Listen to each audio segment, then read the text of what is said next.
ஒரு காரியம் இந்த எஸ்ஐஆர் பத்தின அன்சர்டனிட்டியை பத்தி அரசியல் கட்சிகளுக்கு தெரியுங்கிறதுனால, எல்லா அரசியல் கட்சிகளுமே யாருமே ஓட்டு போடாம தங்கள் இது ஆதரவாளர்கள் வந்து ஓட்டு போடாம சும்மா உட்காந்துடக்கூடாதுன்னு சொல்லி கம்பல் பண்ணி பண்ணி அவங்கள வந்து ஊக்குவிச்சிருப்பாங்க.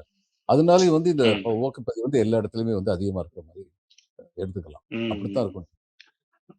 இப்போ ஒரு ம். சைலண்ட் ரெவல்யூஷன் நடக்குதுன்னாங்க. இப்ப ஆன்டி இன்கம்பன்சி ஃபேக்டர் இருந்தா தான், சாரசாரியா மக்கள் எத பத்தியும் கவலைப்படாம போய் ஓட்டு போட்டு வருவாங்க.